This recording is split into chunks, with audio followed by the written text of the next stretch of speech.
Cuando hablamos de taquiarritmias es importante mencionar por encima, no nos vamos a enfocar en eso porque es algo que creo que se sale del módulo, lo que sería la parte de por qué se dan las taquiarritmias, cuál es la fisiopatología de las taquiarritmias.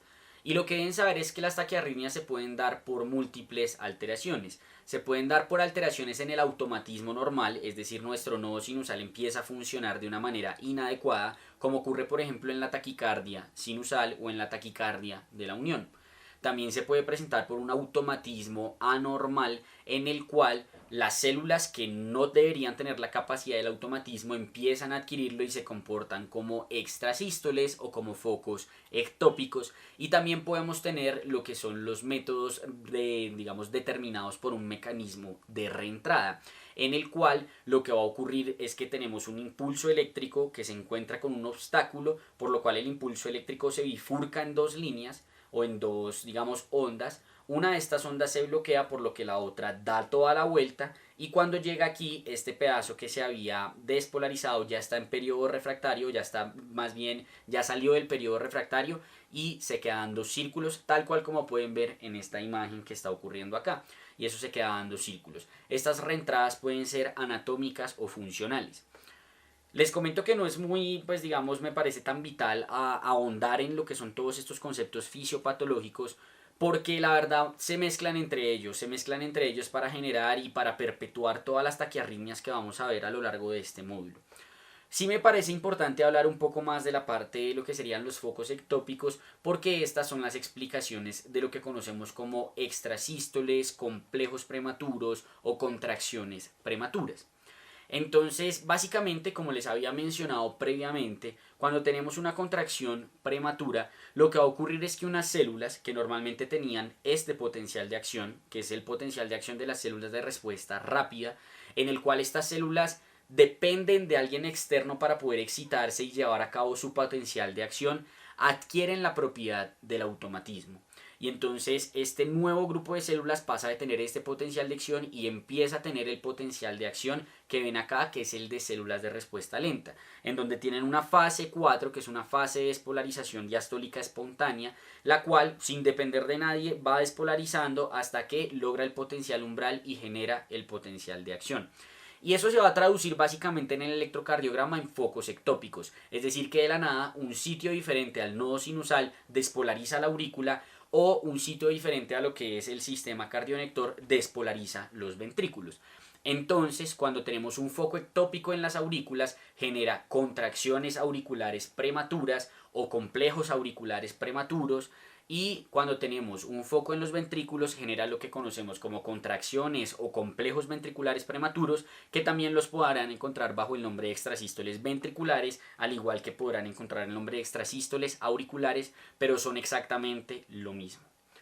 Para entender y para, digamos, aprender cómo se ven en el electrocardiograma estas extrasístoles o estos focos ectópicos tanto auriculares como ventriculares, los invito a ver las diapositivas. Estamos entonces aquí mostrando lo que sería una contracción auricular prematura. Como los dije, en la contracción auricular prematura lo que sucede es que en la aurícula, suponiendo que esta sea la aurícula derecha, aquí teníamos el nodo sinusal, aquí teníamos el nodo auriculoventricular y aquí teníamos los haces internodales. De la nada tenemos por acá un foco ectópico que está despolarizándose de la nada a ese, y pum, despolariza la aurícula.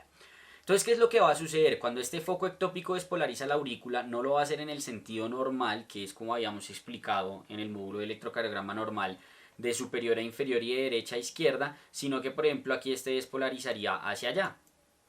Entonces, ¿cómo se va a representar esto en el electrocardiograma? Pues va a tener una onda P, o sea, va a haber actividad auricular, pero esa P no va a ser sinusal, no va a tener las características de P sinusal, es decir, no va a ser negativa en ABR y positiva en el resto de las derivaciones. Esto no se va a cumplir.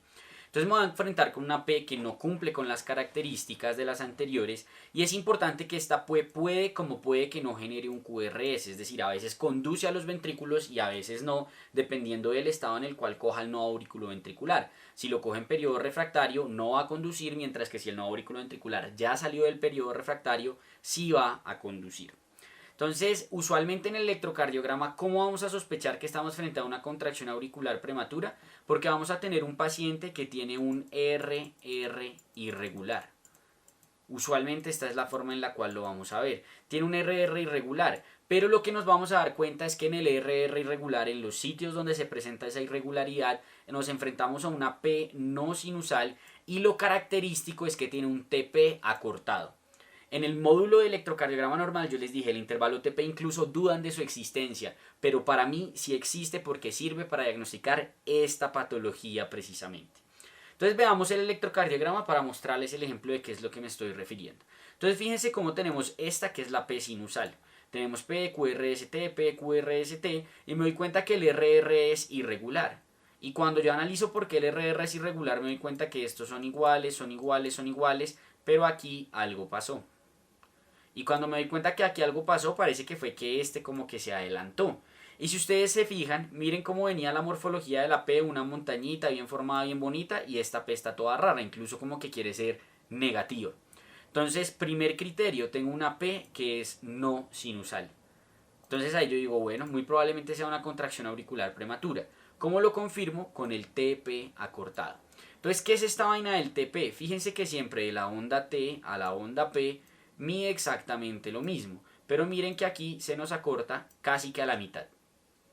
Entonces un TP acortado con una P que es no sinusal, esto es una contracción auricular prematura, que en este caso no está bloqueada porque está produciendo el QRS. ¿Cómo se vería entonces cuando se bloquea? Es algo que me importa mucho que vean, porque cuando hay una CAP bloqueada es difícil diferenciarla de un bloqueo auriculoventricular grado 2, MOVITS 2, y su diferenciación es vital, porque mientras que el MOVITS 2 necesita un marcapasos, a las CAPs no hay que hacerles absolutamente nada. Entonces miren aquí, nos enfrentamos a un paciente que se nota que tiene un RR irregular y nos damos cuenta que en ese R irregular todo está normal, ¿cierto? Esto normal, esto está normal, esto está normal, este también, este también. El problema definitivamente está acá, ¿cierto? Ahí es que tenemos el problema. Entonces tengo un sitio que no conduce con un RR regular, ahí puedo tener tres diferenciales. Primero, y el primero que debería pensar es un bloqueo auriculoventricular. El segundo que debería pensar es un bloqueo sinoauricular. Y el tercero que debería pensar es una contracción auricular prematura. El bloqueo sinoauricular en el silencio no tendría onda P. Y fíjense que hay onda P. Entonces no es un bloqueo sinoauricular. En el bloqueo auriculoventricular habría una P que se bloquea, que en este caso parece que se cumple. Pero aquí es donde tengo que tener cuidado de no ir a confundirlo con una contracción auricular prematura. Y la forma en la cual yo voy a determinar eso es viendo si la P que no conduce cumple o no los criterios de una CAP, es decir, si no es sinusal y si tiene un TP acortado. Si la P que no está conduciendo es sinusal y el TP está normal, eso es un bloqueo AB grado 2 MOVIS 2 marcapasos para ese paciente. Pero si es como en este escenario, en donde fíjense que veníamos manejando una P sinusal que era bifasicular, ¿cierto? Que era isobifásica, perdón. Fíjense, porque estamos en B1, que en B1 la P normal es así, positiva y negativa. Y de la nada me topo con estas P's que no conducen. Pero fíjense que las P's que no conducen solo son positivas. No tienen el componente negativo que tenía acá la P. Entonces me encuentro con una P no sinusal. Y fíjense que si analizamos el TP, miren cómo el TP acá lo podemos ver, acá lo podemos ver, acá lo podemos ver. Y miren este TP. Acortadísimo, acortadísimo. P es no sinusal, TP acortado. Eso es una contracción auricular prematura bloqueada. Diferente a lo que sería un bloqueo MOVITS 2. En el MOVITS 2 yo tendría exactamente esta misma P con un TP regular. Es decir, más o menos por aquí yo me encontraría con la P isobifásica que no conduciría. Pero como no está ocurriendo esto, sino que es una P no sinusal que no conduce y que tiene un TP acortado, eso es una contracción auricular prematura bloqueada.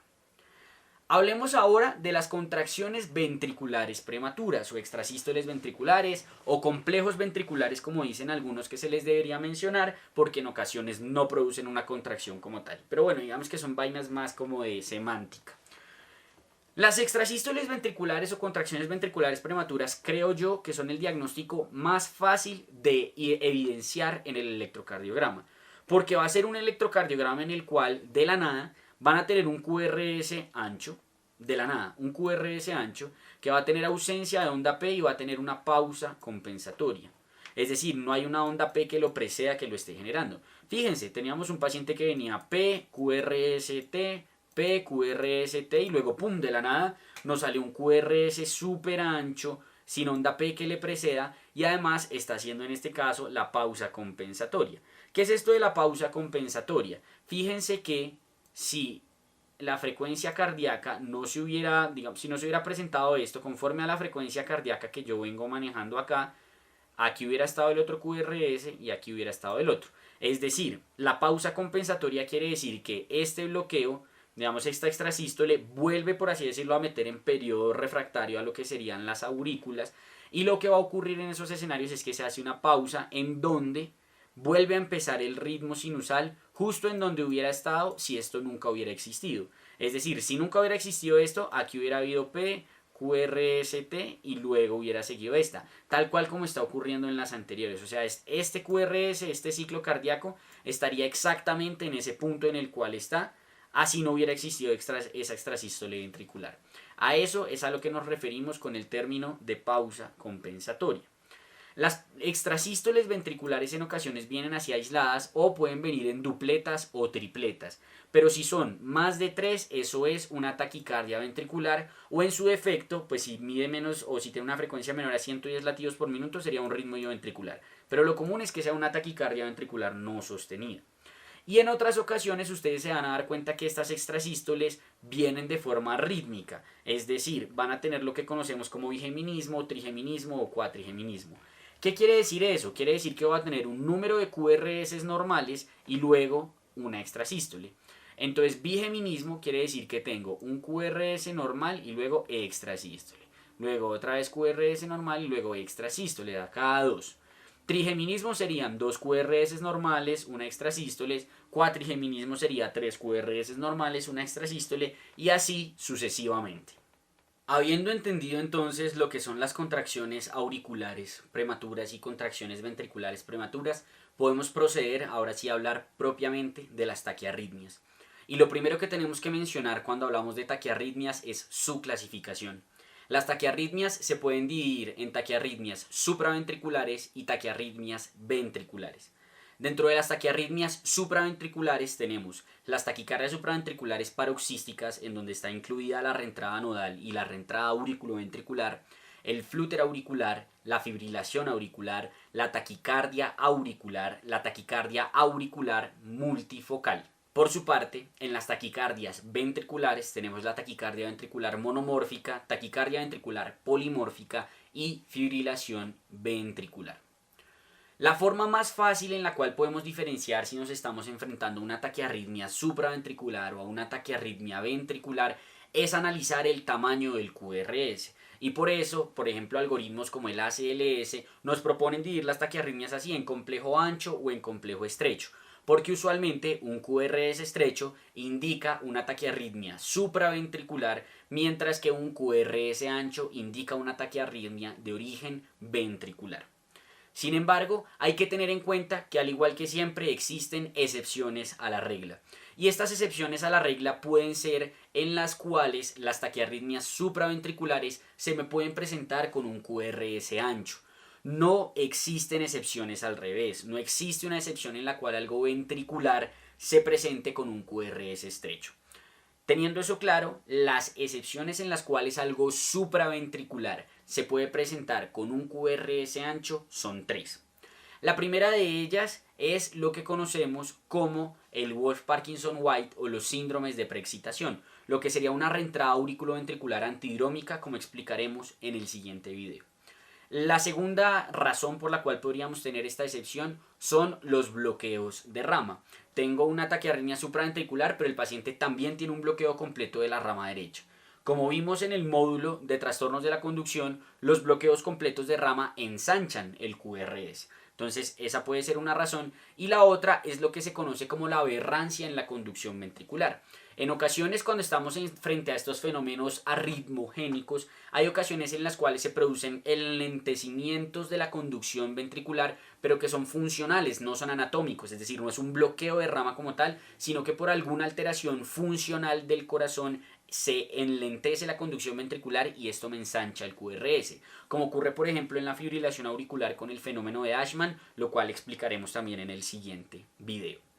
Entonces, teniendo esto claro, esa sería como la clasificación general de lo que serían las taquiarritmias. Para verificar entonces que los conocimientos y los conceptos que hemos explicado hasta ahora han quedado claros, los invito a responder las preguntas que van a aparecer en sus pantallas. Recuerden que en tal caso de equivocarse o de no conocer la respuesta, en la retroalimentación de la pregunta encontrarán el minuto y el segundo exacto al cual se deben devolver en este video para conocer el porqué de la respuesta correcta.